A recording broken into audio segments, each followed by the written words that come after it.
Welcome to RSI online class. आज आप लोगों की मैथ की क्लास है। इससे पहले मैंने आप लोगों का प्रॉफिट एंड लॉस जो है वो चैप्टर कंप्लीट कराया है, ठीक है। तो उसकी 9-10 वीडियो है, आप लोग प्लेलिस्ट में जाकर देख सकते हो, जिसमें 0 से हीरो लेवल तक के क्वेश्चन है। आज आप लोगों का काफ़ी इंटरेस्टिंग जो चैप्टर है वो स्टार्ट होने वाला है, और मैं आप लोगों को गारंटी से बोल सकती हूँ जिसने आज तक भी नहीं पढ़ा वो भी इसके क्वेश्चन बड़ी ही आसानी से समझ जाएगा, ठीक है। और क्वेश्चन यहाँ से 100% आते हैं, ठीक है। तो आप लोगों का ये चैप्टर है सिंपल इंटरेस्ट, साधारण ब्याज, ठीक है। ब्याज का जो आप लोगों का ये आपका चैप्टर है, ठीक है। तो बिल्कुल ही आप लोगों को 0 से हीरो लेवल तक का समझाया जाएगा। उससे पहले अगर कोई भी मेरे चैनल पर नया है तो सबसे पहले वो सब्सक्राइब करे, उसके बाद आगे की वीडियो देखे, ठीक है ना। और अगर आप लोगों को मेरी वीडियो अच्छी लगे तो लाइक और शेयर कीजिएगा, अगर अच्छी नहीं लगे तो डिसलाइक भी कीजिएगा, ताकि मुझे पता तो लगे कि कितने बच्चों को मेरी वीडियो पसंद नहीं आ रही है, ताकि मैं खुद में इम्प्रूवमेंट कर सकूँ, ठीक है। और अच्छी लगे तो लाइक भी कर देना कि लगे कि हाँ लाइक के वोट ज़्यादा है। देखिएगा इसमें आप लोगों का साधारण ब्याज बेसिक क्लास है आज आप लोगों की, ठीक है। साधारण ब्याज देखिएगा, सबसे पहले सिंपल इंटरेस्ट। आपके जो ये 2 चैप्टर, एक आपका चक्रवृद्धि ब्याज है, एक आप लोगों का साधारण ब्याज है। जो कंपाउंड इंटरेस्ट, चक्रवृद्धि ब्याज, ब्याज पे जो ब्याज लगता है, साधारण ब्याज, ब्याज पे ब्याज नहीं लगता है। अभी इसमें क्या है, साधारण ब्याज में केवल एक फॉर्मूला याद रखना है, ठीक है। उस फॉर्मूले से पूरे चैप्टर आप लोगों के क्लियर, और जहां पर जरूरत पड़ेगी वहां पर मैं यूनिट कभी यूज करूंगी, फॉर्मूला यूज ना कर कर, क्योंकि वहां से क्वेश्चन डायरेक्ट निकल जाता है, ठीक है। आपको दोनों कॉन्सेप्ट अच्छे से समझने हैं। अब सबसे पहले देखिएगा साधारण ब्याज का जो फॉर्मूला होता है वो क्या होता है। ये साधारण है, साधारण ब्याज। तो साधारण ब्याज का फॉर्मूला जो होता है वो होता है मूलधन, ठीक है। मूलधन गुणा दर, ये सभी को पता होगा। मूलधन गुणा दर गुणा समय बटे 100। और जो इंग्लिश मीडियम वाले हैं उनके लिए जो साधारण ब्याज का फॉर्मूला होगा वो भी सेम ही होगा। इंग्लिश मीडियम वालों के लिए अलग नहीं होगा, बस वो थोड़ा इंग्लिश में होगा। सिंपल इंटरेस्ट, मूलधन को इंग्लिश में बोलते हो आप लोग, जो होता है वो प्रिंसिपल होता है, P इंटू दर आपको पता है रेट होती है R, समय T/100। ये इंग्लिश मीडियम वालों के लिए है, हिंदी मीडियम वाले भी समझ जाते हैं, ठीक है। अब सबसे पहले देखेगा ब्याज क्या होता है, मूलधन क्या होता है, एक इसमें मिश्रधन आता है, अमाउंट जिसे आप लोग बोलते हो। तो ब्याज तो होता है जैसे कि आपने किसी से 100 रुपये उधार लिए और 1 महीने में इस पे 10 रुपये का ब्याज लगा, तो ये तो आप लोगों का ब्याज हो गया। तो 10 रुपये तो इसमें क्या हुआ, आप लोगों का ये ब्याज हुआ। लेकिन जो आपने ये जो 100 रुपये लिए थे, ये 100 रुपये क्या है, ये 100 रुपये है भाई प्रिंसिपल, ठीक है, जिसे आप बोलते हो मूलधन। आप किसी को जो पैसे उधार देते हो या किसी से जो पैसे उधार लेते हो उसे बोला जाता है मूलधन या प्रिंसिपल, ठीक है। और जो आपकी दर होती है, जो आपका रेट होता है, वो होता है कि आप कितने परसेंट से ले रहे हो, कि 2% के ब्याज से, 3% के ब्याज से, 10% के ब्याज से, कितने परसेंट के आप ब्याज से जो ले रहे हो वो आपकी दर होती है, और जो परसेंटेज में होती है। 100 इसलिए आता है क्योंकि अगर 2% से ली तो 2% हटाओगे तो नीचे 100 से डिवाइड हो जाता है, ठीक है। और समय 1 साल के लिए, 2 साल के लिए, 3 साल के लिए, 1 महीने के लिए, 5 दिन के लिए, 10 दिन के लिए, ठीक है। तो समय आपका ये होता है। अब सबसे पहले आप लोग देखिएगा, आपने क्या किया, 100 रुपये उधार लिए थे, 10 रुपये का ब्याज लगा, तो आप उसे टोटल कितने दोगे, अब 110। तो ये जो 110 हुआ ना, ये 110 जो होता है ये होता है हमारा मिश्रधन। ये क्या होता है, हमारा मिश्रधन, ठीक है, जिसे हम बोलते हैं इंग्लिश में अमाउंट, ठीक है। इसे हम ए से लिखते हैं, इसे बोला जाता है अमाउंट, ठीक है। अब इसमें आपको देखना क्या है, सबसे पहले देखिएगा फॉर्मूला तो हर किसी को अच्छे से याद हो गया होगा। अब आप लोग इसमें देखिएगा जो अमाउंट का जो फॉर्मूला होता है वो क्या होता है, मिश्रधन होता क्या है, आप लोग देख सकते हो। मिश्रधन या आप जिसे अमाउंट बोल रहे हो, मिश्रधन बराबर होता है आप लोगों का मूलधन प्लस ब्याज, ठीक है। ये हमारा होता है मूलधन प्लस ब्याज। अगर आप लोग मिश्रधन में से मूलधन माइनस करोगे तो ब्याज ही तो बचेगा, ये कॉन्सेप्ट आपको यहाँ पे क्लियर होना चाहिए, ये नहीं कि आपको क्लियर ना हुआ हो ये, ठीक है, ये क्लियर होना चाहिए 100%। अगर आप मिश्र धन में से ब्याज हटा दोगे तो आपके पास क्या बचेगा, मूलधन। जैसे कि आप लोगों का मैंने बताया था, जो मिश्र पूरा अमाउंट था 110 रुपये था, आपने 10 रुपये इसमें से ब्याज हटाया तो 100 रुपये आपके पास ये क्या बचे, प्रिंसिपल ही तो बचे, ठीक है ना। यहाँ पर आपके पास 100 रुपये जो हो गया ये आप लोगों का प्रिंसिपल हो गया। क्लियर हुआ है। अब दूसरी इसमें जो सबसे इम्पोर्टेंट बात है, ये आपको फॉर्मूला कैसे और कब कब यूज करना है। आपको 3 चीज देगा, मूलधन, दर, समय और आपसे ब्याज पूछ लेगा।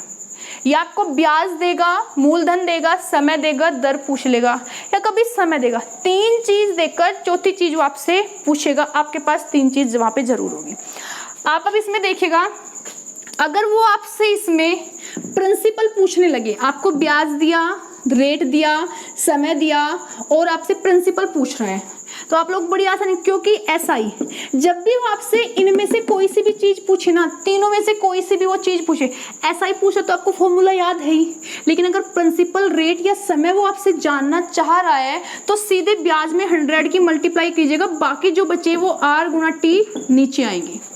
अगर उसने आपसे आर पूछा तो पी गुना टी, अगर आपसे टी पूछा तो पी गुना आर, वो आप लोगों का नीचे आएगा। बात क्लियर हुई है।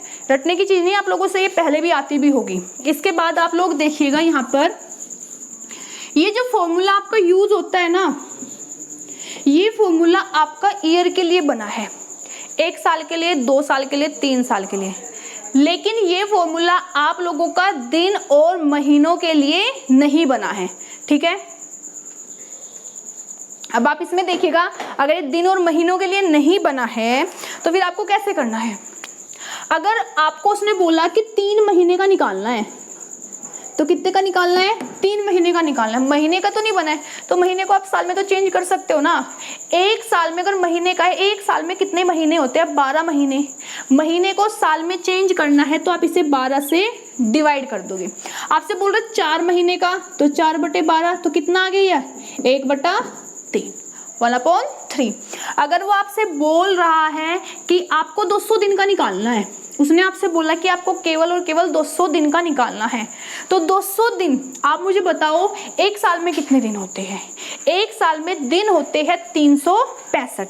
अगर दिन वाला दे तो आपको 1 साल के दिन देखने हैं, महीने वाला दे तो आपको 1 साल में महीने देखने हैं। तो यहाँ पे आप कितने से डिवाइड करोगे, 365 से आप डिवाइड करोगे, तो आप क्या करोगे, समय की जगह आप यहाँ पे लिख दोगे 200/365, और ये गुणा 100 आपका यहाँ पर फॉर्मूले में होता ही है। बात क्लियर हुई आप लोगों को। इसके बाद आप नेक्स्ट देखिएगा, अगर कोई भी प्रॉब्लम हो आप मुझे बता सकते हो। अब आप इसमें देखिएगा, आपको क्वेश्चन कैसे दे सकता है, क्वेश्चन देने का उसका क्या इसमें तरीका हो सकता है, कैसे वो आपको क्वेश्चन देगा। आपसे बोल दिया उसने कि मूलधन जो है आपको, वो सबसे पहले देखिएगा साधारण ब्याज, तो वो आपसे साधारण ब्याज दिया, प्रिंसिपल दिया और आपको यहाँ पर समय दे दिया, और आपसे वो दर जानना चाह रहा है कि दर क्या होगी, ठीक है। तो जैसे कि आप सपोज करो कि आपको यहाँ पे ब्याज तो उसने दे दिया है, यहाँ पर 80 रुपये आपको ब्याज दे दिया, ठीक है। मूलधन जो है वो बोल रहा है यहाँ पर कि 400 रुपये आपका प्रिंसिपल है, ठीक है। और समय जो है यहाँ पर आपका समय उसने जो दिया हुआ है वो दे दिया यहाँ पर कितने साल के लिए, भाई आप सपोज करो 10 साल के लिए ही है, हम ज़्यादा ही लेंगे, कम नहीं लेते, ठीक है। आपसे कह रहा है कि रेट बताओ, तो करना क्या है, मैंने पूछा था जब भी वो आपको क्या करेगा, 3 चीज़ देकर वो आपसे चौथी चीज़ जरूर पूछेगा, ठीक है। या तो आप इसमें रख लो, नहीं तो आपको पता ही आपको करना क्या है। साधारण ब्याज यहाँ पर कितना है आप लोगों का, 80 है, तो साधारण ब्याज कितना है, 80, और ये 100 की यहाँ पे मैंने मल्टीप्लाई बताई थी ऊपर होगी, और नीचे जो बाकी के 2 बचे हैं ये आएंगे आप लोगों के, ठीक है। तो ये कितने आएंगे यहाँ पर, 400 गुणा 10। अब ये 3 जीरो है, आप लोग यहाँ पर खत्म इनको कर सकते हो। 4 से कितनी बार गया, 2 बार, तो यहाँ पे दर कितनी आ गई भाई, 2% आ गई। क्वेश्चन क्लियर हुआ। फॉर्मूले में रख सकते हो, साधारण ब्याज 80, 80 बराबर मूलधन 400। दर कितनी है यहाँ पर 2%। समय दर तो पूछी है, दर पूछी है, समय कितना है 10 और बटे 100 ही आता ही है। ठीक है, अब ये 2 जीरो यहाँ से हटाओ, ऊपर से ऊपर वाले कैंसिल होते हैं, 0 से यहाँ पे कैंसिल हुआ, 4 से कितनी बार गए 2 बार, इधर कुछ नहीं बचा केवल r बचा, तो r की वैल्यू कितनी आ गई यहाँ पर 2%, यहाँ पर r की वैल्यू आ गई। इसके बाद आप लोग देखिएगा वो और कैसे आपको क्वेश्चन देगा, दूसरे इनके जो क्वेश्चन देने के तरीके हैं वो कैसे हो सकते हैं। देखिएगा वो बोलेगा 720 रुपये पर 4% वार्षिक दर से, वो कह रहा है 7200 ले लो, 7200 रुपये पर 4% वार्षिक दर से, वार्षिक दर से 8 महीने का साधारण ब्याज बताना है। 8 महीने का आपसे इसमें पूछा है कि साधारण ब्याज क्या होगा। ठीक है, अब आप लोग ध्यान दीजिएगा, मैंने आप लोगों को क्या बताया था कि जो फॉर्मूला होता है वो आप लोगों का मंथ के लिए नहीं बना हुआ है। ठीक है, उसमें आपको करना क्या है, अगर आपको मंथ दिए हुए हैं तो आपको ईयर में चेंज करना है, कोई टफ क्वेश्चन नहीं है। देखिएगा 72 साधारण ब्याज पूछ रहा है, इसका मतलब वो ऐसा ही जानना चाह रहे हैं। तो आप मुझे बताइएगा मूलधन 720 रुपये पर, ब्याज किस पर लग रहा है 720 रुपये पे ना, तो 720 क्या हुआ मूलधन, या जिससे आप ये ले रहे हो या फिर जिसे आप ये दे रहे हो। ठीक है ना, पैसे आप जिससे जितने ले रहे हो, जिससे आप पैसे दे रहे हो, वो आप लोगों का प्रिंसिपल ही होता है।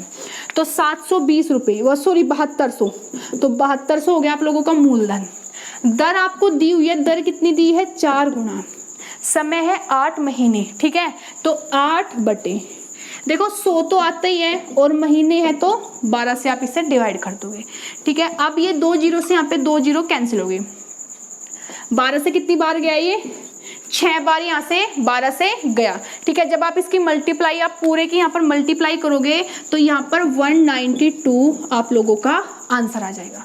ठीक है, जो आप लोगों के इस क्वेश्चन का आंसर है वो 192 है। ऐसे जब वो दिन देगा, सपोज करो अगर वो बोल देता कि 8 दिन का निकालना है तो 12 की बजाय कितना होना है यहाँ पर 365 होना है। ठीक है, तो भाई आज ये जो आप लोगों की साधारण ब्याज के लिए थोड़ा सा मैंने बस आपको इसका कॉन्सेप्ट समझाया है, तो जो बिल्कुल ही जिन बच्चों का बेसिक है तो वो इनको अच्छे से समझ लीजिएगा। नेक्स्ट आपकी जो क्लास होगी वो क्वेश्चनों पर ही होंगी, धीरे धीरे आप लोगों का लेवल बढ़ता जाएगा, लेकिन मैं जितने भी क्वेश्चन लेके आऊँगी वो आप लोगों के सिलेक्टेड ही क्वेश्चन होंगे जो एग्जाम में पूछे गए हैं, और आगे भी क्वेश्चन वही पूछे जाएंगे, लेकिन आपको पहले पूरी वीडियो अच्छे से देखनी है। ठीक है, जिससे आता है तो अच्छी बात है, और अगर आप लोगों को मेरी वीडियो अच्छी लगे लाइक और शेयर जरूर कीजिएगा और सब्सक्राइब करना बिल्कुल ना भूलें।